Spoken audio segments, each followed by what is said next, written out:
Assalamualaikum warahmatullahi wabarakatuh. Bismillah, alhamdulillah, wassalatu wassalamu ala rasulillah, wa ala alihi wa sahbihi wa mawalah. Allahumma sholli ala Muhammad wa ala ali Muhammad. Saudaraku sekalian, dimanapun kita berada, semoga kita semua selalu dalam lindungan Allah Subhanahu wa Ta'ala. Rezeki kita dimudahkan, urusan kita terselesaikan, kita dijauhkan dari penyakit, musibah, dan seluruh mara bahaya. Dan ditakdirkan menjadi orang yang selalu beruntung dimanapun dan kapanpun kita berada. Pada kesempatan kali ini, saya akan membagikan ilmu, yaitu bagaimana cara memanggil ruh uang. Jadi istilah yang saya gunakan adalah ruh, bukan khodam. Karena biasanya ada beberapa yang mengajarkan memanggil khodam uang. Tapi sebetulnya bukan khodam, teman-teman, tapi ruh. Mengapa demikian? Karena pada hakikatnya di setiap benda yang ada di alam semesta ini memiliki ruh masing-masing, sehingga mereka bisa berinteraksi, bisa memberikan manfaat untuk kita, dan juga memberikan mudorot. Dan ini merupakan bagian dari hukum alam yang sudah ditentukan dan ditakdirkan oleh Allah Subhanahu wa Ta'ala. Misalkan, contoh kecil, kita makan nasi. Sekilas, nasi tidak memiliki ruh, tidak memiliki nyawa. Tapi hakikatnya, dia memiliki nyawa. Pada saat nasi itu kita sia-siakan, kita buang begitu saja tanpa kita manfaatkan, maka itu akan mempengaruhi kepada rezeki kita masing-masing. Artinya, rezeki kita menjadi seret, menjadi berkurang karena tidak menghargai nasi yang telah diberikan oleh Allah Subhanahu wa Ta'ala. Oleh karena itu, si nasi tersebut enggan untuk datang dan menyatu dengan kita. Nah, itu contoh kecil dari benda yang ada di alam semesta. Nah, pada kesempatan kali ini yang akan kita bahas adalah uang.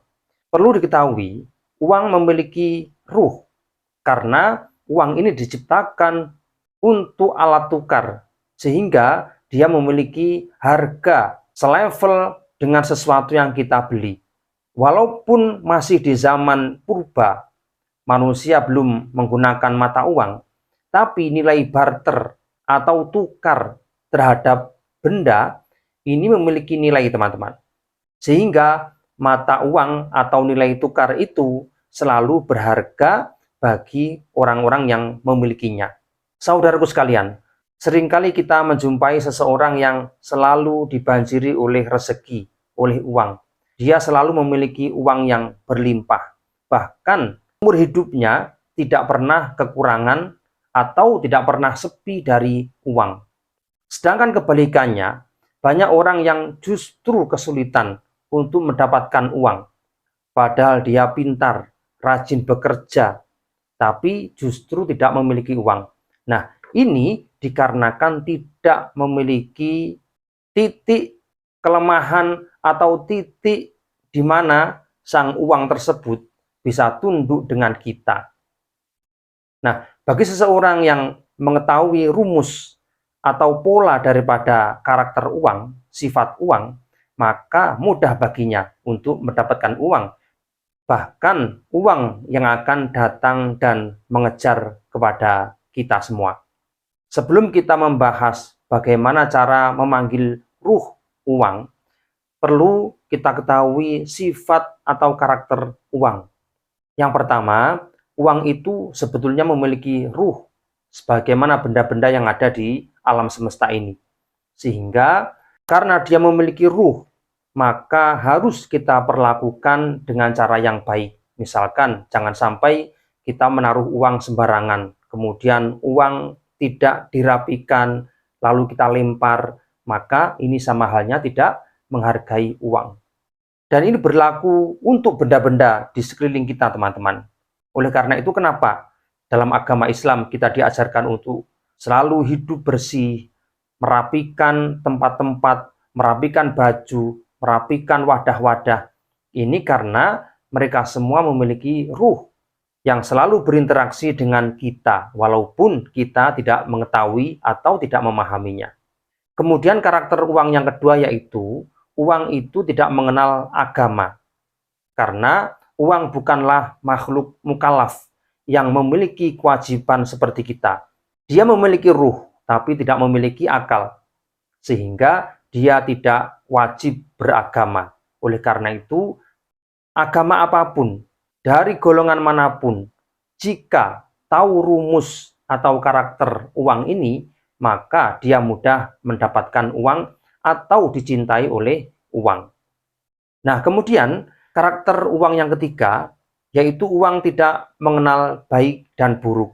Oleh karena itu, sering kita jumpai orang yang ahli maksiat, orang yang memiliki karakter jahat, selalu memiliki uang. Bahkan tidak susah untuk mendapatkan uang di setiap waktu. Nah, karena dia memiliki pola atau mengetahui titik kelemahan dari uang tersebut, karakter daripada uang, sehingga dia mampu menaklukkan uang, sehingga uang itu selalu mengikutinya. Oleh karena itu, perlu kita mengenali sifat uang ini. Kemudian yang keempat, perlu diketahui bahwa uang tidak setia. Dia tidak tetap dan tidak hilang. Artinya, uang itu sebetulnya walaupun kita memiliki tabungan miliaran atau bahkan triliunan, sebetulnya tidak semua uang itu adalah rezeki kita. Sehingga kita perlu sadar, mungkin saja itu nanti rezeki anak cucu kita atau keluarga kita yang membutuhkan. Dan pada saat tertentu, ketika kita kehabisan uang, pada hakikatnya uang itu tidak pergi dari kita, melainkan dia berpindah tuan atau berpindah kepemilikan. Sehingga kita harus sadar bahwa tidak ada sesuatu yang abadi tentang keuangan. Artinya jangan menganggap ketika kita memiliki uang, selama-lamanya kita memiliki uang. Karena pada hakikatnya, walaupun secara kepemilikan uang itu milik kita, belum tentu itu bagian dari rezeki kita. Kemudian karakter uang yang kelima, uang mencari tempat yang aman dan nyaman bagi yang merawat uang tersebut.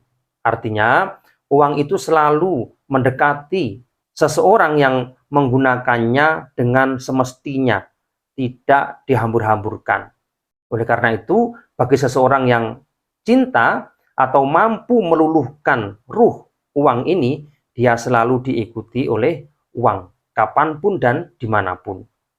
Kemudian karakter uang berikutnya, yaitu sebetulnya uang hanyalah bagian dari sesuatu yang lewat atau yang numpang lewat. Artinya apa? Ketika seseorang itu pelit, ketika memiliki uang hanya disimpan, tidak pernah dinafkahkan, tidak pernah digunakan untuk membeli sesuatu, maka uang itu akan mengendap dan dia enggan atau justru lari dari seseorang yang memiliki karakter seperti itu. Oleh karena itu, tidak ada ruang bagi seseorang yang pelit sehingga dia bisa kaya raya. Karakter orang kaya raya, dia suka memberi karena dia sadar bahwa uang itu mencari tempat untuk berlalu, untuk lewat. Ibarat sungai, dia mencari tempat untuk mengalir. Dan kitalah tempat untuk mengalir itu. Oleh karena itu, kenali sifat-sifat uang tersebut, sehingga kita mampu menaklukkan uang. Dan uang itu akan menjadi milik kita dan selalu mengikuti kita dimanapun dan kapanpun. Nah, sekarang bagaimana cara memanggil ruh uang tersebut? Kita akan memanggil ruh uang melalui media surah Al-Ikhlas. Sebetulnya banyak cara teman-teman untuk memanggil ruh uang ini. Nah, salah satunya yaitu menggunakan surah Al-Ikhlas yang saya ajarkan pada kesempatan kali ini. Pertama, sebelum kita melakukan proses pemanggilan ruh uang, berwudulah terlebih dahulu. Jika masih ada waktu, sholatlah 2 rakaat yaitu sholat hajat. Minta kepada Allah Subhanahu wa Ta'ala supaya uang ini selalu didatangkan untuk kita, selalu mendekati kita. Setelah selesai sholat, Kemudian ambillah satu lembar uang, bisa 100.000, bisa 50.000. Setelah itu, langkah kedua, berkomunikasilah dengan uang tersebut dan ucapkan kepada uang yang kita pegang tersebut supaya uang itu memanggil rekan-rekannya, memanggil teman-temannya untuk datang kepada kita. Nah, setelah itu baru kita baca surah Al-Ikhlas sebanyak 21 kali di setiap malam atau setelah selesai sholat Isya. Nah, usahakan pada saat membaca surah Al-Ikhlas ini kita berada di luar ruangan atau di tempat terbuka. Nah, alangkah baiknya jika kita baca di waktu setengah malam yang kedua, yaitu setelah jam 12 malam. Ini lebih bagus. Kenapa seperti itu, teman-teman? Karena perlu diketahui, di tengah malam, vibrasi positif di alam semesta ini sangat bagus. Sehingga dengan energi yang full tersebut, magnet atau daya tarik tentang kerezekian itu akan bekerja secara maksimal. Dan pada saat kita memanjatkan doa di waktu itu, maka Allah mudah mengabulkan doa-doa kita. Sehingga alangkah baiknya jika belum mengantuk, bacalah di waktu setelah jam 12 malam. Dan yang terakhir, jangan lupa niatkan hanya karena Allah Subhanahu wa Ta'ala. Kita bukan menyembah uang, kita hanya mengenali karakter atau sifat uang. Selebihnya Allah yang menundukkan uang itu untuk kita. Nah, sementara seperti itu, silahkan diamalkan. Semoga bermanfaat. Wallahu a'lam bishawab. Assalamualaikum warahmatullahi wabarakatuh.